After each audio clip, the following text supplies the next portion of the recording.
اور ہم نے انسان کو کھنکھناتے سڑے ہوئے گارے سے پیدا کیا ہے، اور جنوں کو اس سے بھی پہلے بے دھوئیں کی آگ سے پیدا کیا تھا۔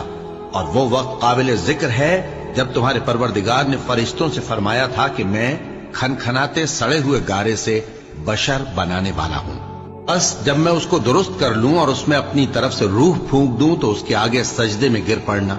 چنانچہ فرشتے تو سب کے سب سجدے میں گر پڑے مگر شیطان کہ اس نے سجدہ کرنے والوں کے ساتھ ہونے سے انکار کیا۔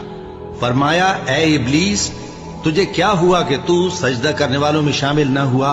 اس نے کہا میں ایسا نہیں ہوں کہ انسان کو جس کو تو نے کھنکھناتے سڑے ہوئے گارے سے بنایا ہے سجدہ کروں۔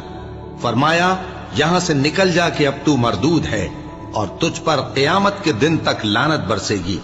اس نے کہا کہ پروردگار مجھے اس دن تک مہلت دے جب لوگ مرنے کے بعد زندہ کیے جائیں گے۔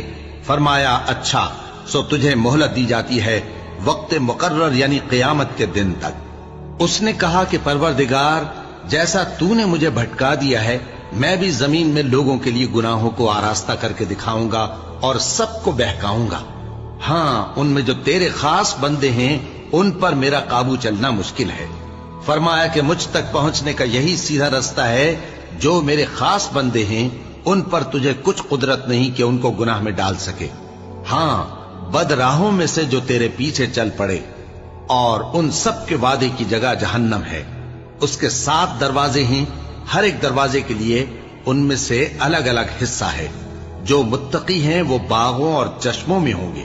ان سے کہا جائے گا کہ ان میں سلامتی اور امن و اطمینان سے داخل ہو جاؤ، اور ان کے دلوں میں جو کدورت ہوگی ہم اسے نکال دیں گے، گویا بھائی بھائی مسندوں پر ایک دوسرے کے سامنے بیٹھے ہوں۔ نہ ان کو وہاں کوئی تکلیف پہنچے گی اور نہ وہ وہاں سے نکالے جائیں گے۔